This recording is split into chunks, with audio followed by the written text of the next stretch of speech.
In a courtroom showdown for the ages, Ms. Mannion stands her ground, firmly asserting that Mr. Horn's the biological father of her son after a wild weekend decades ago. This bold claim cranks up the tension as she is confident against Mr. Horn's vehement denial. Strap in! The courtroom roller coaster is just taking off. Ms. Mannion, you admit to this wild weekend of sex, but claim you have no doubt Mr. Horn is your son's biological father. That is correct. Now, you claim you received a shocking phone call 5 years ago. Tell the court what happened. I was at work. I got a phone call from a family member who never calls me at work. Mr. Horn fires back with a zinger, casting aspersions on Ms. Mannion's past and suggesting that her extensive liaisons make his paternity improbable. This bombshell amplifies the courtroom drama, showcasing Mr. Horn's no-holds-barred defense strategy. Buckle up because the fireworks are about to intensify. I got the phone number from my family member, and I called Mr. Haight, kind of told him, I was like, do you know how your mom is? I mean, she's like a railroad track. She's been laid all across America. Try to be respectful, but I get it was your opinion that Ms. Mannion had been promiscuous. And so you had the phone conversation and you basically told him. The twist of logic that would make a detective proud, Ms. Mannion explains that since another man was conclusively not the father, DNA test and all, Mr. Horn must be the dad. This pivotal moment in the paternity puzzle simplifies the complex question into a binary outcome. The plot thickens, so keep your eyes peeled for what's next. He is the father because I was in another relationship. A paternity test did come out that the other guy was not the father. And there was only 2 people that I was with during that time. You had a DNA test on the other one, and so you feel like it has to be Mr. Horn from this point. After the conception episode, there was zero chit-chat or romance between Ms. Mannion and Mr. Horn, just utter radio silence. This snippet underscores the fleeting and spontaneous nature of their past encounter. The courtroom's next twist is sure to raise some eyebrows. I only slept with Mr. Horn twice. One that night and one the next day. Basically moved on. You guys did not. Did you ever hear she was pregnant? I found out that she was pregnant after she had the child. I ran in the dude that she was dating at the time. He said he took a DNA test, but he never seen the results, so therefore he could not be the father. I call it like I see it, she's a husband, so there's no way I could be the dad. Throwing another curveball into the mix, Ms. Mannion admits she initially suspected another beau was the baby daddy, which led to a paternity scramble involving a DNA test. This adds a delicious layer of complexity to the already spicy case. Stay tuned, the revelations are about to get juicier.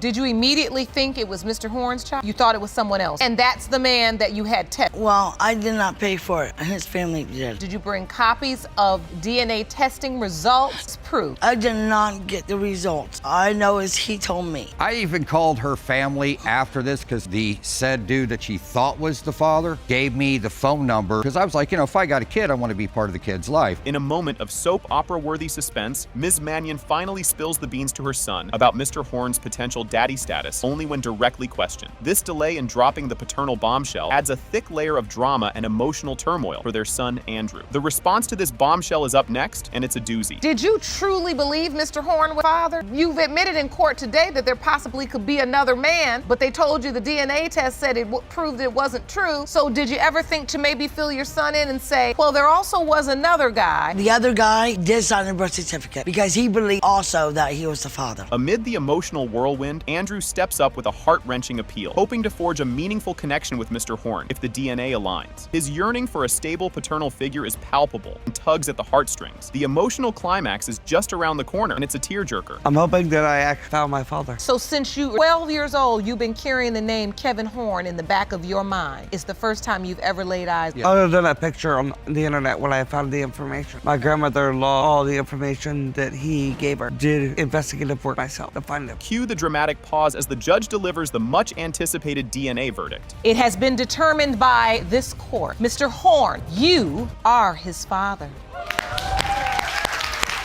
I told you. Can you believe what just happened? Ms. Rainey addresses the court, explaining that she is requesting paternity tests for her 2 children and is suing Mr. Matthews for half of the expenses incurred for their care. She admits to a relationship with another man during conception due to Mr. Matthews' refusal to accept responsibility. Just when you think it's intense, the next moment takes it a step further. Because Mr. Matthews refused to accept responsibility. Did that really just unfold before our eyes? Mr. Matthews expresses his doubt about being the father, accusing Ms. Rainey of promiscuity and questioning the paternity stage for the emotional and confrontational nature of the proceedings. You won't believe what comes next. This is a pivotal revelation. Ms. Rainey recounts their long-term relationship and financial dynamics, highlighting Mr. Matthews' reluctance to commit or financially contribute meaningfully. This discussion reveals the depth of their personal and financial entanglements and the strain on their relationship. Keep watching. The intensity doesn't drop here. You're saying that you all were together. I dealt with him for 8.5 years. Yes, Right. I did. I was in love with this man. He basically was not going to do what you, when he said, name him after the other guy, you called his bluff and said, and I will. It wasn't a bluff. So guess what? Why not? How intense can this get? The dialogue turns to the nature, implies deeper feelings, which Mr. Matthews denies, revealing a stark emotional disconnect and lack of responsibility towards their children. And it only gets more heated from here. What will make you think I got All right, something I to need do you over all. This part is heart-wrenching. Ms. Rainey shares her efforts to support herself and her children, varying her independence and the lack of support from Mr. Matthews. This moment underscores her resilience and determination to provide for her family despite challenges. What she reveals next is a must-see.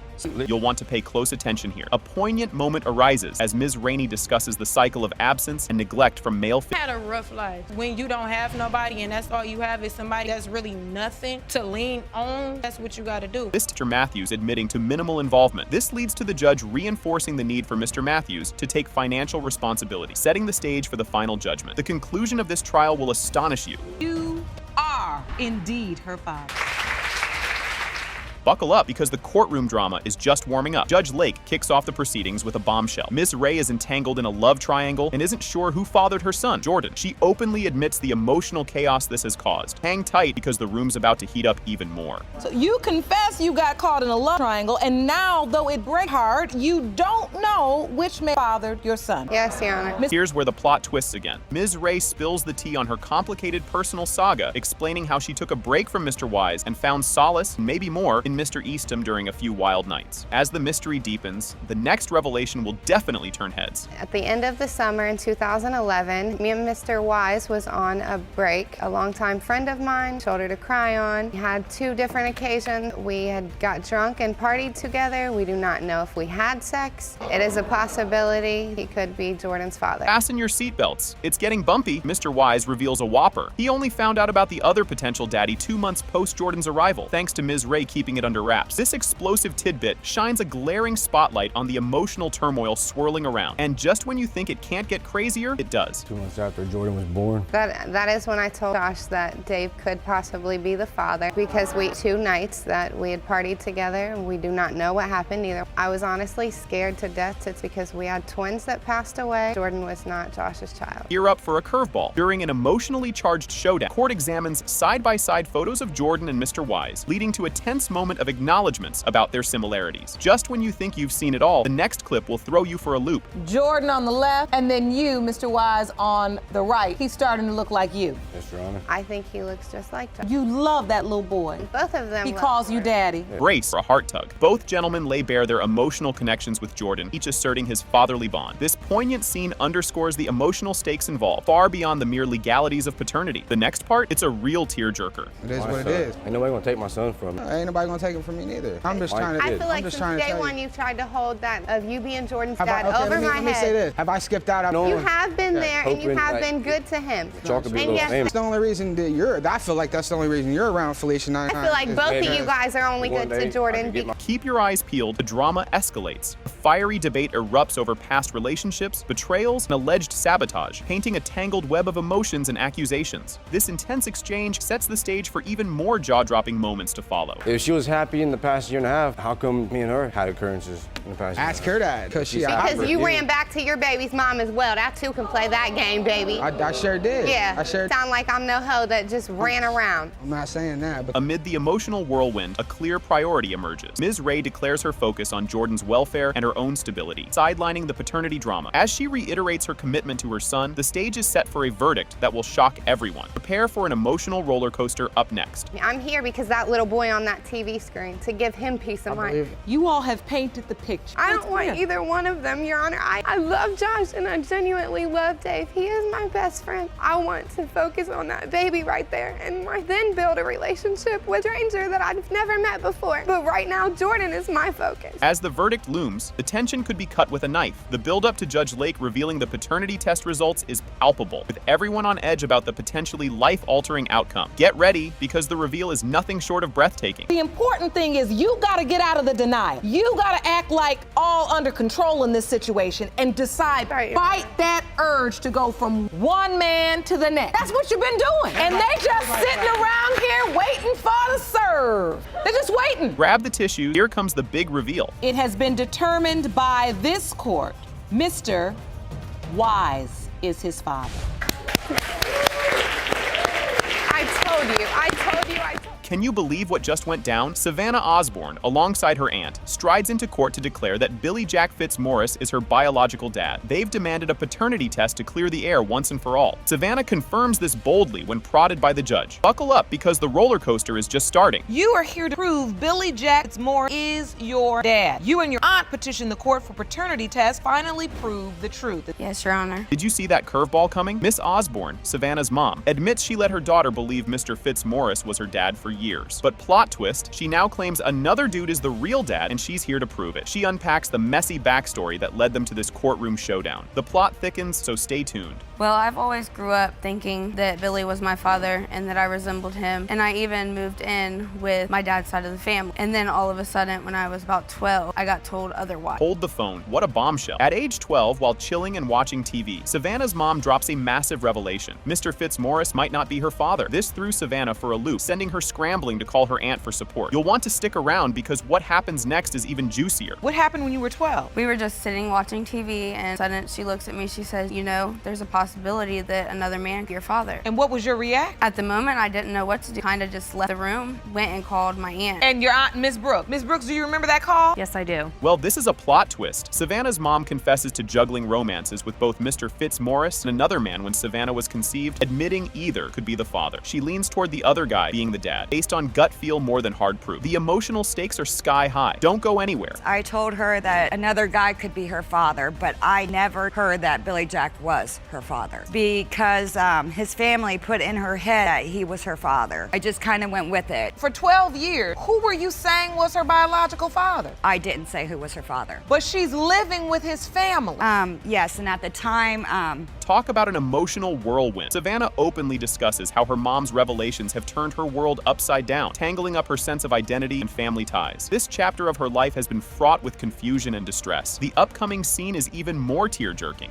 Because I just want to know the truth of who my father is. I shouldn't have to wait until I was 12 years old to figure this out. I should have known that there was not a possibility before I grew attached to my father and grew a bond with my whole family. Your mom kind of dropped a bomb on you at 12 years. When you hear that, and you had to live with this now for 8 years, this must hurt you very much. Yes, it does. You won't believe your ears with this one. Savannah confronts her mom in court over the lifelong confusion and pain caused by her past decisions. Her mom offers up an apology, attempting to explain her young and naive mindset at the time. As the truth edges closer, the air is thick with anticipation. It really feels horrible to not know who my real father is. After growing all these years to believe somebody else was my father, and it couldn't be. I am sorry, Savannah. When you was young, you wouldn't have been able to handle it as well, 9 or 10, as you would at 12 and 13. So I waited to help you. The suspense is killing me. As the episode reaches its climax, the court prepares to reveal the paternity results. Savannah shares her desperate need for truth to possibly repair her relationship with her mom and find some semblance of peace. The big reveal is imminent, and it promises to be a stunner. At the end of the day, it must hurt that you had to drag your mother to... Yes, it really does, but I need to know the truth. I was brought up on a lie. I have to know. You have tears in your eyes. Because the young woman you believe is your niece. And I love her dearly. And we were always told from day one from Donna that Savannah was our I call her our baby, but our niece. Just when you thought it couldn't get more tangled, Aunt Brooks takes the stand to discuss the family's initial acceptance of Savannah based on her mom's claims during her pregnancy. This layer of family drama adds depth to the already complicated narrative. Brace yourself. The next disclosure changes everything. When he brought Donna home, we were a little shocked because was working as a stripper. We didn't know what to believe, but we believed my brother, Donna, both when they said that Billy was her biological biological father, that she was pregnant with Savannah, and that was Billy Jack is the one that took it upon himself that Savannah was his when I told him I was pregnant. I had told both men that I was pregnant. The tension is almost palpable, with relationships hanging in the balance. The emotional significance of the upcoming DNA results can't be overstated. It involves potential father-daughter bonds and a strained mother-daughter relationship. Ready or not, the results are about to drop, and they're nothing short of explosive. I don't want her to have to lie to me anymore, and I want to have a better bond with my mom. But until I know the truth, I don't think that's going to happen. And I also would like to say this is dividing our family, so we need to know that. And you know, Jasmine could also be my brother's child. Well, it seems like the stakes are very high. Got a mother-daughter relationship on the line, in addition to father-daughter and the family that raised her. I have the results for you. I think it's time. Grab some popcorn. Here comes the big moment. The paternity results are finally unveiled. It has been determined by court. Ms. Brooks and Savannah are related. Strap in for a wild ride. Ms. Murray strides into court with a mission. She's here to get Mr. Lee to finally acknowledge he's the father of her 14-month-old daughter, Winter. She's fed up with his denials and demands that he steps up after today's DNA test results are revealed. You won't believe how Mr. Lee responds to this, so keep watching. Ms. Murray, you are here today to get Mr. Lee to stop denying that he fathered your 14-month-old daughter. You demand he man up and own up to his responsibility after today's DNA test. Your Honor. Here's where it gets spicy. Mr. Lee throws a curveball by admitting to a brief fling with Ms. Murray, but vehemently denies fathering her child. He points to a tangled web of relationships on her part and his belief that she confirmed not being pregnant by him as reasons to doubt his paternity. Just when you think you've heard it all, the next part adds even more intrigue. You had a one-night stand with Ms. Murray before her pregnancy, but claim she later confirmed she was not pregnant by you. You admit to one night, but state she had multiple men and there's no way you are her child father. Yes, you are. The courtroom heat turns up a notch. Ms. Murray labels Mr. Lee a deadbeat in front of the judge, sparking a fiery exchange. Mr. Lee retorts by mentioning his 6 other children and insists that Winter isn't his, accusing Ms. Murray of trying to trap him because of his reputation as a good father. Buckle up because the drama intensifies from here. Mr. Lee, a deadbeat. He has not done anything for Winter. That's ludicrous. I have 6 other kids. Exactly. And I am not, because she's trying to pin this baby on me because she know I'm a good guy and I'm a good father. You're not a good anything. You're a deadbeat. You barely care of them 6 kids that you got. And Winter's 15 months and you're saying that Mr. Lee hasn't done anything for? Dive deeper into their backstory. This part is juicy. We learn how Ms. Murray, an exotic dancer, met Mr. Lee, her customer for a decade, setting the stage for their complex relationship. Their connection evolved from business to personal, muddling the waters around the paternity dispute with layers of personal and emotional history. You'll want to stick around as the layers of their path continue to unravel. I met Mr. Lee at the club. I used to be a dancer, and he was my customer for about 10 years. So that's really how I met him. He was infatuated with, once he got to know Demiki, he did not like him, and he's taking it out on his innocent child. But he was your customer for 10 years. Yes. Hold on to your seats for this confession. During a detailed discussion about their initial hookup, Mr. Lee admits to breaking the golden rule of not using a dancer's condom, suspecting it might have been sabotage. This key moment sheds light on trust issues and the pivotal night that could have led to Winter's conception. And just when you think it can't get more complicated, the plot thickens even more. Well, it was after the club. Text me. I came over.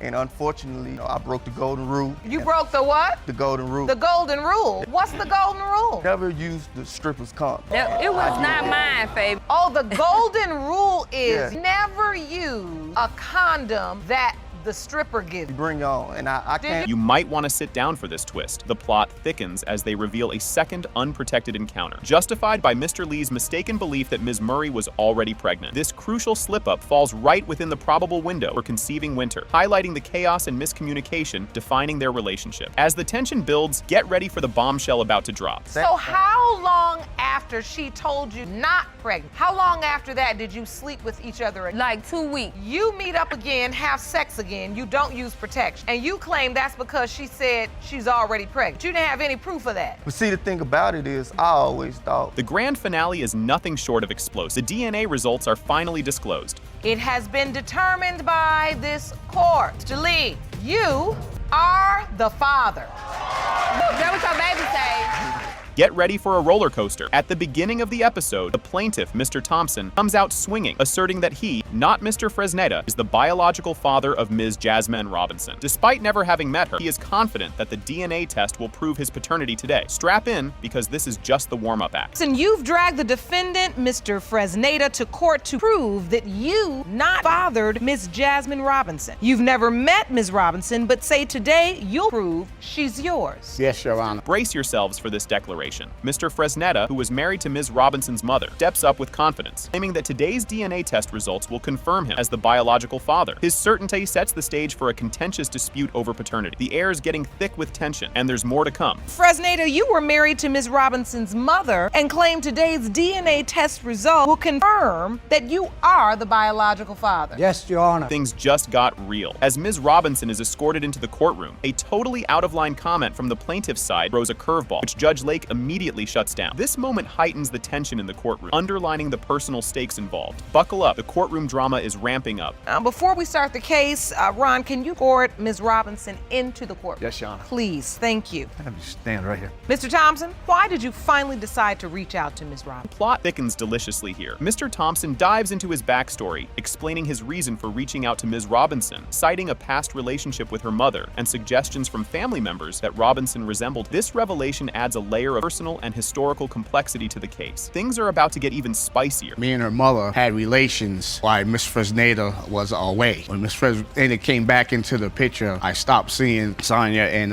she was pregnant. The child was born. Family members came to me stating, that she looks like me, things of that nature. Sonia said no, who she got pregnant by. Cue the shock and awe. Jasmine Robinson is floored by the revelation of another potential father, stating she had no prior knowledge of Mr. Thompson's assertions. Her emotional response underscores the personal impact of the paternity dispute. The revelations keep coming, and they're jaw-dropping. I wouldn't have expected that my dad, that I know as my dad, to not be my dad because he never treated me no different, so I would never suspect it. Now, he says he heard things from your family members. You've never heard those murmuring whispers through the grapevine? Nobody never told me anything. They just left me in the dark. Nobody said nothing to me about it. Hold on to your coffee for this bombshell. The emotional weight of the case deepens as Mr. Thompson reveals that Ms. Robinson's mother has passed away. He claims it was her dying wish to acknowledge Mr. Fresneda as the father, yet he remains determined to prove his paternity. Stay tuned, because this emotional roller coaster is far from over. It's sorry to say, but I got a phone call saying that she had passed away, and I was like, Are you speaking of Jasmine's mother? It was her wishes to say that it was Mr. Fresneda's baby. They raised her, but I'm here today to prove that I am the father. In my heart, she's my daughter. This part is a real doozy. The drama escalates when Ms. Robinson recounts how Mr. Thompson first contacted her via Facebook, hinting at a secret about her paternity. This digital encounter introduces a modern element to the unfolding family drama. Hang tight, because the emotional stakes are about to soar even higher. June 2010, he had messaged me on Facebook. The first message in was like, hey, tell your mom that I said hi. But I just brushed it off. I'm like, my mom has her own Facebook page, so I just left it alone. Didn't say anything about it. 5 years later, he had reached out to me again. I have a copy of Facebook message. I'd like to see that. Get ready for the family fireworks. As Ms. Robinson seeks validation of Mr. Thompson's claims, she turns to her Aunt Felicia and her presumed father, Mr. Fresneda, both of whom confirm the long-standing suspicion about her paternity. The family's intertwined reactions add depth to the narrative, painting a picture of hidden truth and communal secrecy. The next twist, it's a real kicker. I was like, yeah, right. That's all I could think. Like, this is crazy. Like, who guy telling me that he's my dad? I thought it was a joke at first, kind of. Until I had called my Aunt Felicia. Guy named Ladner Thompson's messaging me on Facebook saying that he's my dad. And then she was like, what's his name? And I had said Ladner Thompson. And she, oh my God. Oh, and I'm like, oh my God, what? And now for a twist you didn't see coming. Aunt Felicia's testimony provides historical insight, confirming that Ms. Robinson's mom consistently named Mr. Fresneda as the father. Her account adds credibility to the established family narrative, yet hints at underlying doubts about the paternity. The upcoming reveal is poised to shake things up. Who did your late sister name as father? Mr. Fresneda was always father that her late mother. Absolutely. Did she ever mention to you that Mr. Thompson could potentially be Ms. Robinson's father? She always denied it. If we brought it to her attention, she always said that Ladner was not Jasmine's father. Ready for the grand finale? The climax of the episode occurs when Judge Lake reads the DNA results. It has been determined by this court. The biological father is Mr. Thompson. You are her father. Thank you very much, Your Honor. courtroom drama heats up early on. Ms. McBirth is suing Ms. Jackson for a cool $1,000 for defamation of character, alleging Ms. Jackson unleashed a series of scandalous comments on social media. She claims these comments tagged her and her kin as deadbeats, stirring significant personal turmoil and a family uproar. Just wait, the emotional thermometer is about to burst. Furthermore, you're suing Ms. Jackson for $1,000 for defamation of character because you claim she posted comments on social media claiming you and your family are deadbeats. The air thickens with tension as Ms. McBirth launches into a tirade. She unloads on Ms. Jackson with a barrage of derogatory labels, calling her trash, trouble, and trifling. She lays down a vehement denouncement of Ms. Jackson, highlighting stark differences in appearance between Ms. Jackson's child and her own family, steadfast in her claim that there's no way the child could be her son's. Buckle up, because the verbal fireworks are just getting started. So, Ms. McBirth, why do you believe your son's not the father? She is trouble with a capital T. I call her the 3 T's. Trash, trouble, and trifling. That's what she is. The little boy looks nothing like my son or any member of my family. Absolutely, ma'am. What did you bring? Piece of evidence, Jerome, may I see that, please? A photo of your son and the child in question? Right. And you say the child looks nothing like your son? That baby white as snow. There's no way grandchild or my son's baby. Just when you think things can't get more fiery, a heated debate explodes over the child's paternity, with accusations zipping about Ms. Jackson's intentions and character. Ms. McBirth stands her ground fiercely, convinced that Ms. Jackson is attempting to foist an unrelated child upon her family, her doubts and animosity boiling over. Hold tight as the plot thickens even further. When you say she's trying to push the baby on you, what do you mean? She wants me to acknowledge that that child is my son. That's not gonna happen. No, I think she's more so upset. Tell me about the first time you met Elijah. I seen him at the doctor's office where I was taking his real children to the doctor, past him, and I kind of glanced over there, and white baby, I knew it wasn't mine, and I ain't had nothing to say or do about it since then. She need to get that out of her head. That child is not my son's baby. You won't believe this next part. Ms. McBirth lets loose a torrent of frustration about the lineup of women claiming her son is the father of their kids, painting a picture of a recurring nightmare that has heaped a heavy burden on her shoulders. She expresses her exhaustion and irritation at what she views as an endless parade of false paternity claims. The saga continues, and it's juicier than ever. I'm sick of all these little hookers trying to say my son is the daddy. I get babies dropped off here, dropped off there. I'm sick of it. But stop, because that baby is not my son. Here's the thing that she does. It is. Here's the Sorry. That's a lie. Yes, she's a liar because you just had a wild sex party that got shut down by the police station last night. Hello. Oh, man. Yes. Things are reaching a boiling point. As the court session progresses, it's crystal clear that both Ms. McBirth and her son, Mr. Hughes, have a rocky relationship with Ms. Jackson. The mother airs out her profound vexation with her son's irresponsible antics, which have repeatedly resulted in paternity dramas. Gear up, because there's more turbulence ahead. Do you have anything to say about your son's behavior? My son I know exactly what type of person he is. He just as trifling as she is. He's a handsome guy. He's my son. What he do, he's still gonna be my son. When you look at this picture, it make me want to throw up. It seems like your son is kissing the baby. It makes you want to throw up. Why? For your son to be kissing an innocent child? Because it's not his. It doesn't matter, really, if he's showing the child. Are you ready for more courtroom roller coaster? The paternity test results come thundering in. Pertaining to 2-year-old Elijah Jackson, and whether Mr. Hughes is the father. Mr. Hughes, you are Elijah's father. No! That's a lie! That's a lie! That's a lie! Strap in for this wild ride. Ms. Beckley comes out swinging, claiming she's in court to prove Mr. Allen is the biological father of her 1-year-old daughter, Adelaide Beckley. Her frustration is palpable as she recounts how Mr. Allen has barely been involved, demanding he step up to the plate today. Buckle up, because the courtroom is heating up. Beckley, you are in court today to prove Mr. Allen is the biological father of your 1-year-old daughter, Adelaide Beckley. You say Mr. Allen had only seen his daughter one time since she has been born, and you want him to take responsibility starting today. Yes, Your Honor. You won't see this twist coming. Mr. Allen throws a curveball by declaring his certainty that he is not Adelaide's biological father, blaming Ms. Beckley's claims for causing friction in his current relationship. He questions the conception timeline and relationship dynamics, making everyone in the room lean in a bit closer. Things are about to get even more tangled. Mr. Allen, you say are more than certain you are not biological father and claim Ms. Beckley's accusations are driving a wedge between you and your fiance. Yes, Your Honor. Grab your popcorn, folks. Ms. Beckley pours her heart out, describing the emotional toll of Mr. Allen's absence on her and Itale. She's not holding back, sharing her struggles with single parenthood and her deep-seated anger towards Mr. Allen for his neglect. And just when you think it can't get more intense, it does.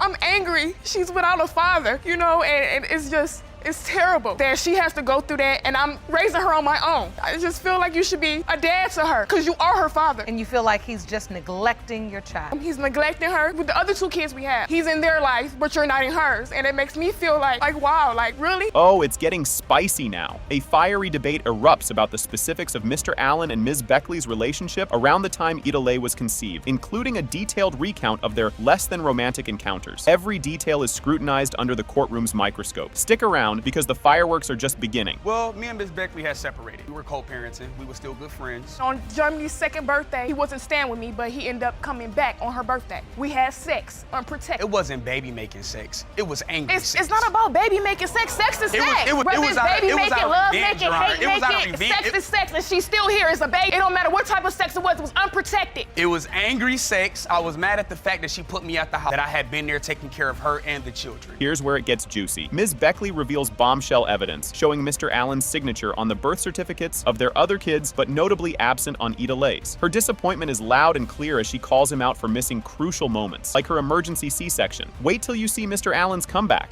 I was at the hospital by myself. He was not there. I have evidence here. I'd like to see it. He signed Germany's and Xavier's birth certificate. Hers is not signed. So the first one is for Germany, Jacqueline Allen. Second one, Xavier, Dantes, Tyrell, Jerome Allen. Third one, Italy, Lisa, Alexandria, Beckley. No father listed. You didn't even give her his last name. He don't deserve it. Can you feel the heat? Mr. Allen accuses Ms. Beckley of blocking him from taking a DNA test not once, but twice, which he says fueled his paternity doubts. His frustration is off the charts as he claims these actions show her dishonesty. The judge's eyebrows are about to reach her hairline. The point is, I'm trying to understand your doubt, Mr. Allen. Denied me the DNA test not once, but twice. That's what gave me further doubt. For the fact that the way she told me that she's pregnant was too fast, the time of conception, she said that the baby went full term, April 1st. The baby was due March 11th. Things are getting heated. The judge steps in, spotlighting the ongoing chaos and dysfunction between Ms. Beckley and Mr. Allen, emphasizing the negative impact on their daughter, Ida.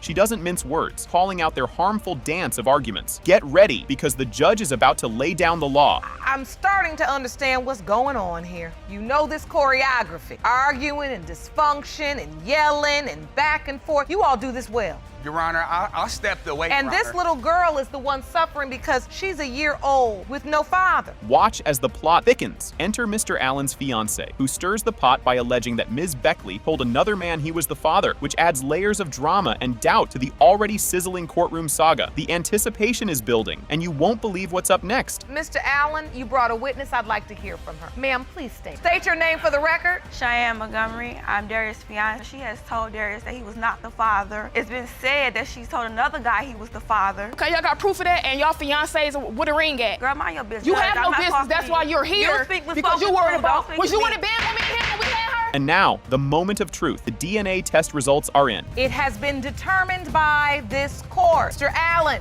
you are the father. Told you. You too, fiancé. Stepmama. Here we go again. Can you believe it's Ms. Austin's third time stepping into this courtroom? She's back with the same opponent, Mr. Wallace, and this time it's about the paternity of her 9-month-old son, Ronald. The saga continues, and you might want to grab some popcorn because the drama unfolds even more from here. This is your third time here in our courtroom with Mr. Wallace and Ms. Roberts. Previously, you were here because Mr. Wallace questioned the paternity of your other child, but now you find yourself in the same situation. Today, you say you need to prove to Mr. Wallace that he is the father of your 9-month son, Ronell, so that he can begin to step up and be a father. Hold on to your seats, folks. Mr. Wallace is throwing doubt like confetti at a parade, questioning if he's really the father of Ronell. His doubt is as thick as the tension in the room, all stemming from his suspicions about Ms. Austin's loyalty. Just wait until you hear what he says next. It's a doozy. Mr. Wallace, you claim you have multiple reasons to doubt when it comes to whether or not you are the biological father of this child, and hope today is your last visit to this courtroom. Let's take a quick trip down memory lane. We're thrown into a flashback that gives us the lowdown on their past court battles and the shaky ground of their relationship. It's like watching a soap opera, but in court. The stakes are high and the emotions higher. Brace yourself. The courtroom's about to turn up the heat. Is an innocent baby. Like, I ain't have a father in my life, so I don't want my kids. She is a whore. Mr. Wallace, you're not going to woman in this courtroom that way. You better pipe yourself. Get out of the courtroom, Mr. Wallace. I never had anybody to be a man. Just need help on. And that's why we're here. Just when you think you've seen it all, the courtroom turns into a reality show set. Ms. Austin and Ms. Roberts can't keep their cool, and chaos ensues with screams and a bit of a scuffle, leading to Ms. Roberts' exit stage left. The dust will settle, but not before more fireworks. She was sleeping around. If I'm dead, so why you keep on sleeping with me? Why? Pregnant again! Easy access. Say that about All her, right. yeah. Allowing me to sleep. I'm gonna keep on just because I know that you with her. She's So, allowed. I don't have that. Yes, If you you can sleep with somebody else, Yes, man, you then do. you got low You, I know you're not Ladies, talking. ladies. I know you were talking. Let's get some order. Fasten your seatbelts, because the accusations are flying faster than a speeding bullet. The courtroom becomes a hotbed of revelations about past infidelities and mistrust. Mr. Wallace is adamant about his doubts, and Ms. Austin is on the defensive. The tension could be cut with a knife. Wait until you see the next twist. You were outlining that you felt like Ms. Austin was sleeping around. If you're talking to other people right after you're pregnant, I'm gonna have doubts about the child. Miss Austin, are you admitting that you also had a relationship with somebody else during the time? No, I wouldn't even call it a relationship. It was just someone else you were seeing. Talking to, because I was hurt. Trying to get back to Aunt Rangel, things that he has done to me. And now, the moment we've all been waiting for. Drum roll, please. Judge Lake reveals the results of the DNA test. It has been determined by this court. Mr. Wallace, you are Ronell's father.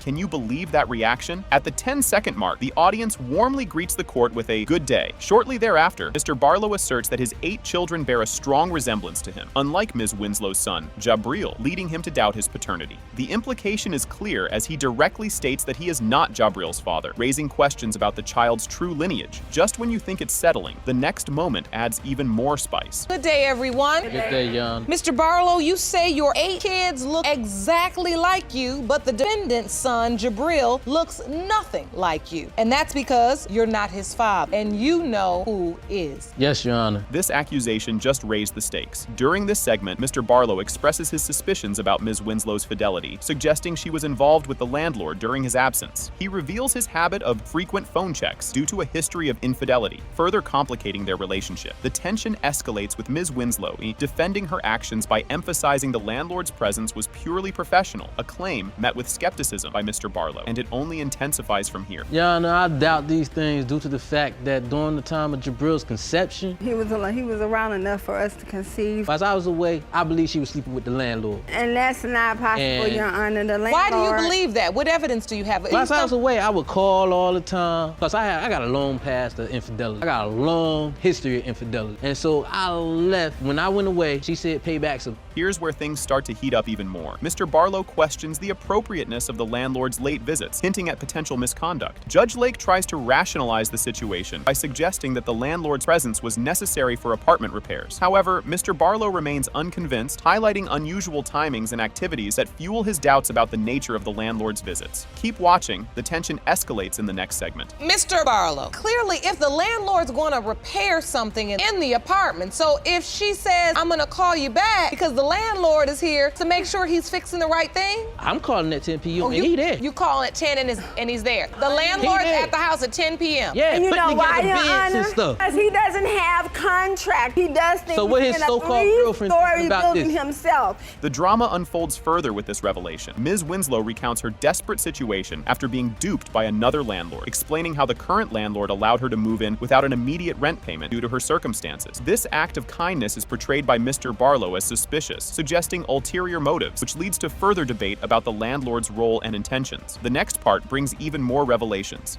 Now, you gotta pay me $2,500 for rent, right?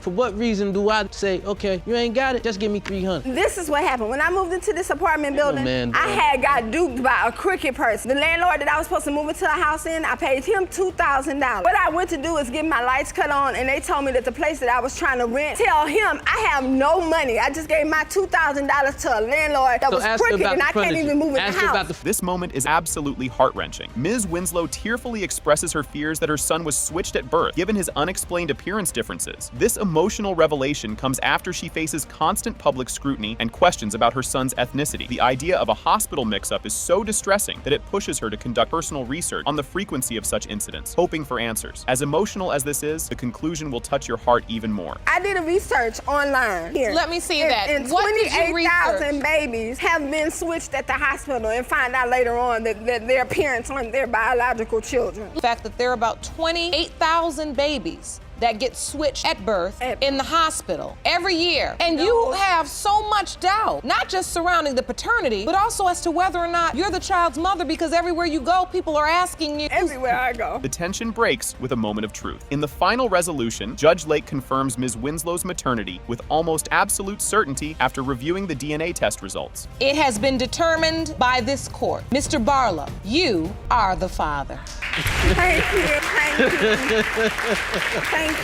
Buckle up, it's showtime. The episode kicks off in the courtroom, where the judge greets everyone, setting up the high-drama case of Watson versus Mahoney. This is the stage for a spicy paternity showdown, where Mr. Watson questions whether he's the father of 4-year-old Kevin. The tension is so thick, you could cut it with a knife. Don't blink now. Mr. Watson, you are in court to prove that you are not the biological father of defendant's 4-year-old son, Kevin. Hold on to your popcorn, folks. Mr. Watson steps up, doubting his role as Kevin's dad, accusing Ms. Mahoney of stepping out with not one, but 2 other dudes while he was away. His doubts cast a shadow over their relationship, stirring up a cocktail of drama and suspicion. This is just the appetizer. The main course of drama is just about to be served. You say that while you were away, Ms. Mahoney was having sexual relationships with 2 different men, and either of them could be the father. Yes, Your Honor. Here comes a curveball. Ms. Mahoney is staunch in her belief that Mr. Watson is indeed the father and shoots down the infidelity gossip. She's 99.9999% sure, which pretty much sounds like a guarantee, right? Her confidence clashes with his doubts, turning the courtroom into a pressure cooker. Fasten your seatbelts, it's about to get even bumpier. Say you are 99.99% sure that Mr. Watson is the father and deny accusations of infidelity. Yes, Your Honor. Get ready for a roller coaster of emotions. Mr. Watson reveals how crucial the DNA results are for their engagement and potential marriage. He loves her, wants to marry her, but says if Kevin isn't his, he's out the door. Talk about high stakes. Will they walk down the aisle or walk away from each other? Keep watching. The next part will knock your socks off. So, Mr. Watson, you say today's results will determine the future of your relationship. I've known her since we were kids. We need to get these results. We are engaged, and I would like to marry her, and I really hope this is my son. And you say the relationship's on the line, meaning if the results don't turn out the way everything?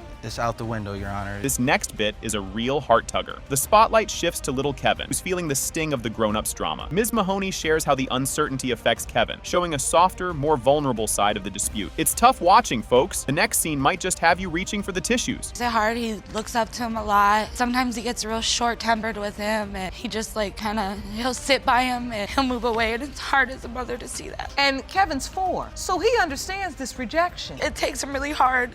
He kind of sheltered now. Get a load of this fiery exchange. Mr. Watson throws around words like promiscuous, based on Ms. Mahoney's neighborhood rep, while she stands her ground. The courtroom heats up with their fiery banter, spicing up the proceedings with a dash of sass and a pinch of salt. Grab your refreshments. The drama is far from over. And so, Mr. Watson, you are rejecting the child? I'm not the dad, that's why. When I was away, when I came back, she was cheating and basically, as I'm gonna say it, the neighborhood hoe. We're gonna try to use respectful language, but let's say she had a reputation of being very promiscuous. Who saw this coming? Ms. Mahoney admits to having 2 guys over while Mr. Watson was away, claiming pure necessity drove her decision. Mr. Watson isn't buying what she's selling, suspecting a different kind of support is going on. Oh, the plot thickens. What unfolds next will make your jaw drop. Ms. Mahoney, did you have 2 men living with you? Yes, ma'am. I had no job. I had nothing to fend for myself. Family, friends, they just wanted to help me. I agreed to let them stay, and if I needed a toilet paper down, anything, they would help provide it. Were you providing them with anything besides a place to stay? A bedroom. Now, this twist you didn't see coming, another contender enters the ring, claiming he might be Kevin's dad. This new guy adds more spice to the already sizzling situation, stirring up a mix of suspicion and rivalry in Mr. Watson. Things are heating up to a boiling point. Watch out, the lid's about to blow. Why would that other guy say he's the father? There's Always a difference says, between a that's father my and a son. dad. What you mean? He the one talking about that. That's his kid. He provided for him. Hey, I was away, I couldn't. When I called you and he was hungry. I was away, there was nothing I could do. Like I said, there's a difference between father Okay, so bring other men around my kid? Mr. Watson, I do want to make a clarification. As the moment of truth approaches, the air is thick with anticipation. The couple braces for the DNA results, knowing everything they've built together could either solidify or shatter. It's a high-stakes game of emotional poker. Ante up because the reveal is next, and it's a game changer. I'm sorry. And that DNA took about 7-8 months just to get here, and there was no seal. I do believe she forged these results. Yes, ma'am. This court contacted your home state. We wanted to find out how long it should take to get results. That it takes about 2 weeks to 1 month. So, Miss Mahoney, would it take 7 months to get these results? I don't know why, and we were together and they showed up. And here's the moment we've all been waiting, the big reveal. The judge announces, it has been determined by this court. Mr. Watson, you are the father. See? I love you so much. strap in, folks, because Jerome just kicked things off with a real doozy of a case. The case of Angelaire versus Vargas is introduced by the court clerk Jerome, setting the stage for a dispute over paternity involving Ms. Vargas, who was married and allegedly had an affair resulting in pregnancy. This is just the appetizer. The main course is about to be served. She got pregnant. Yes, Your Honor. Hold the phone. Did Mr. Angelaire just drop a bombshell? Mr. Angelaire claims Ms. Vargas was having an affair with him while she was pregnant. The audience reacts with surprise when he asserts the child might be his, indicating the sensitivity and complexity of the situation. Buckle up, because Ms. Vargas spins the tale even further. After initially denying Mr. Angelaire's paternity, Ms. Vargas admits post-divorce that he could indeed be the father of her 11-month-old son, complicating the narrative further as Mr. Angelaire seeks clarity on his role. Grab your popcorn. This plot twist is juicy. Ms. Vargas, you admit you lied to Mr. Angelaire because you say you were trying to save your marriage. But now that your marriage is over, you claim you are convinced he is the father of your son, and you're here to prove it today. Yes, Your Honor. As the courtroom turns, Ms. Vargas tries to untangle her web of lies. Ms. Vargas confesses to lying about the paternity in an attempt to salvage her marriage, now dissolved, and asserts her belief that Mr. Angelaire is the father, bringing them to court to resolve the matter definitively. Stay tuned, because Mr. Angelaire's reaction is next. That thickens as Ms. Vargas was playing the field. A critical point arises when it's revealed that Ms. Vargas was also intimate with her husband during the same period she was with Mr. Angelaire, introducing significant doubt about the child's paternity. Keep your eyes peeled, the drama is about to escalate. So at this point, you're married, Ms. Vargas. Your Honor, at the time we were separated. So you two were intimate. Yes, Your Honor. Tearjerker alert as Ms. Vargas attempts to patch things up at home. The emotional stakes increase as Ms. Vargas tries reconciling with her husband while managing her ongoing dilemma with Mr. Angelaire, who feels sidelined, yet the roller coaster is just reaching the peak. So you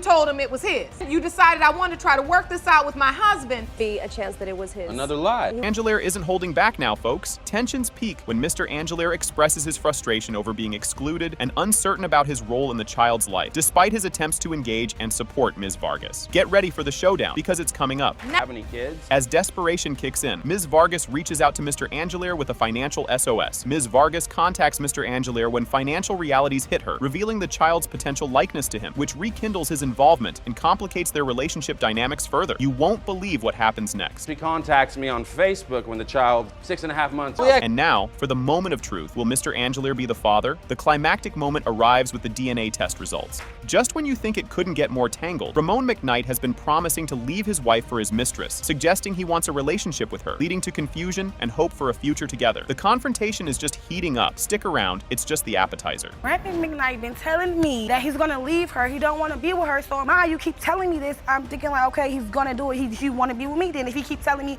he don't wanna be with her. So, Mr. McKnight, you not doing enough talking today. Your Honor, I never told her one time that I wanted. Yes, she have, Your Honor. The tension cranks up as Ramon McKnight flatly denies ever wanting a relationship with Ms. Wilson, creating tension as he contradicts her claims right in front of the judge. Strap in, because the roller coaster is just taking off. Do you want to be in a relationship with Ms. Wilson? No, Your Honor. He's lying because she's over there. When she's not here, Your Honor, he has. But Ms. Wilson, I need to ask you this as a woman of age and maybe even experience. The plot thickens as Ms. Wilson accuses Ramon of fibbing about his intentions when his wife is around, while Judge Lake drops some truth bombs about the nature of misleading promises men might make. But hold your forks, the main course is up next. You know a man will tell you a tale when he's speaking with the wrong head and not using the right. So why do you think he was telling you all of that? That's what I'm trying to figure out, because he told me that he didn't want to be with her. Here's a curveball. Discussion about Ramon's intentions and his hilarious explanation of waiting for his wife to initiate divorce proceedings, which is humorously questioned by the courtroom. Just when you think you've heard it all, the drama kicks up a notch. Can't just do it. He had to wait on her to do the first. Oh, Jerome, have you ever heard about that kind of divorce? That's what I don't know. I've been a family lawyer for just about 20-something years. Never heard of that kind of divorce. As a woman, and I'm not even being funny right now because I have nothing against her, I wasn't married to her. You won't believe this. Ms. Wilson reveals she was seeing Ramon regularly and expected him to be present for their child's birth, highlighting his absence due to an alleged car issue and showing evidence of his visit the next day. And the plot thickens. More bombshells to come. I was on the phone with him while I was having her. He told me that the truck that they have, it was the tire blew. So he came the next day. Let me see that evidence. So this is a picture of Mr. McKnight in the hospital room with you. Yes. That's you in the bed. Yes. And you shot that picture of him. Yes. I'm sure you had a good time shooting that picture. Can you imagine? Ramon admits to visiting the hospital just to snoop around, not to claim paternity, which escalates into a discussion about his honesty and commitment to the child. Keep your eyes peeled, the twists keep coming. So you came to see the baby. You knew the baby could be yours? Yes. You just went to be nosy. Yes. No, Your Honor, that's a lie. You had to see if it looked like you. That's what you had to go do. Right, Yes, Your Honor. tell him, Your Honor. As the story unfolds, the judge and others in court delve into the implications of Ramon's actions on the child, his sporadic financial support, and his interaction with the child despite claiming otherwise. Don't go anywhere. The stakes are about to get even higher. So since that time, what have you done for this child?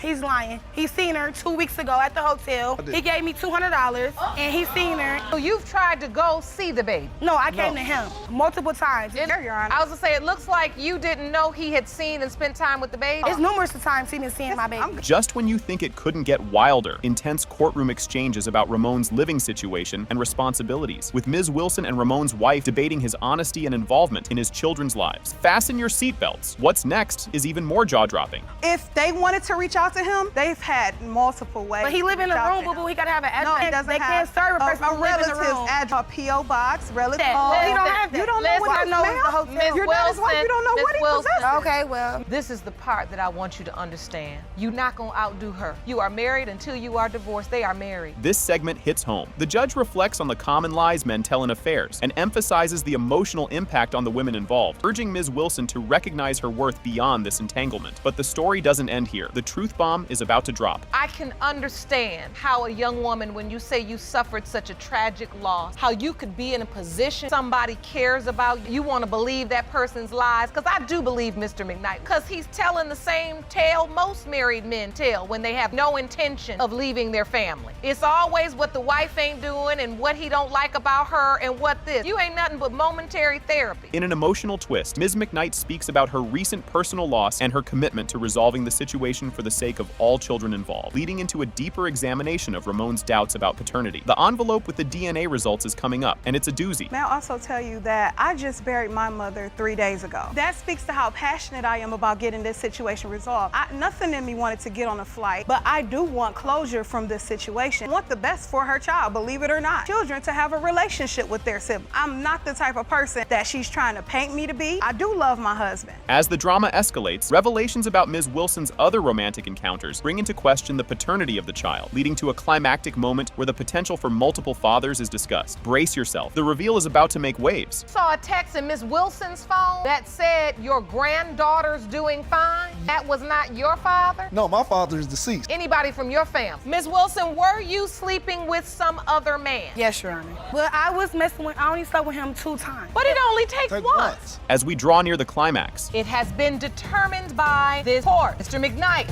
you are the father.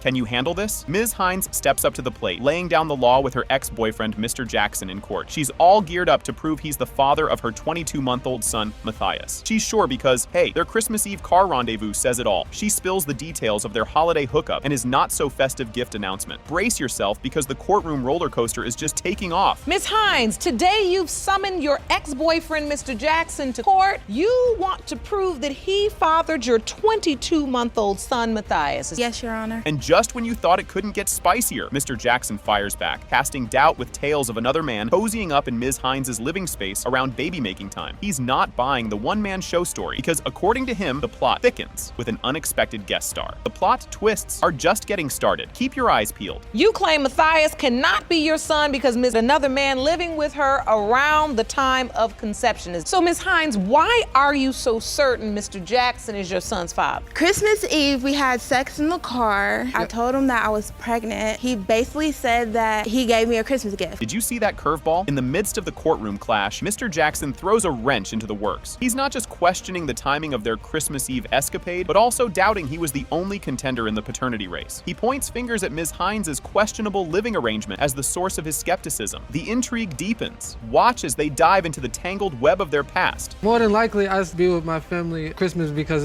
we have like This is traditions. Christmas Eve and not Christmas. We agreed family on Christmas. I'm disagreeing on both behalves. She was living with another male, so it's kind of like hard to like judge her. So while you all were in this relationship, having sex in the car, whatever it was you all were doing, she was in a relationship with somebody else. You're not going to believe this one. Dive into the backstory as the court unravels how Ms. Hines and Mr. Jackson rekindled an old school flame through social media. Amidst nostalgic reminiscing, the judge probes deeper into their romantic rerun, stirring up questions about protection and fidelity. It's a soap opera unfolding right before your eye, and trust me, it's about to escalate. I'm trying to understand this. So you two dated? Yeah, we dated. We tried to date. Let's start with that. We went to school together. He hit me up website and he said that he always had a crush on me. So the bottom line is you were together, you started having sex. Were you not using protection? No, we was not using. No. And at that time, were you having anyone else, Ms. Hines? No, ma'am. Hold the phone. There's more. As Mr. Jackson recounts his detective saga within Ms. Hines' household, he stumbles upon a box of condoms, sparking even more doubt. This guy's suspicion meter is off the charts, and he's convinced these latex lovelies weren't for balloon animals. The tension is mounting, and you won't want to miss what's uncovered next. What information do you have that would that she was having another sex male with somebody living else? with her, and it was a time that like I was snooping around her house. I had seen a box because she had said they was taking some stuff to store it. And That means in that me and box, my it was some condoms in the box. But when you were in her house, you were snooping around and you saw some condoms in a box. So you thought at that point that man and her were having sex. Yes, Your Honor. Grab your popcorn for this next bit. Mr. Jackson admits to his not-so-casual snooping habits, unveiling a treasure trove of flirtatious messages on Ms. Hines' phone. His snooping saga reveals more than he bargained for, throwing him deeper into a pit of doubt. The drama is just heating up, and the next revelations are sure to be jaw-dropping. And I was on vacation one time, like I was snooping around and I got a phone and I seen like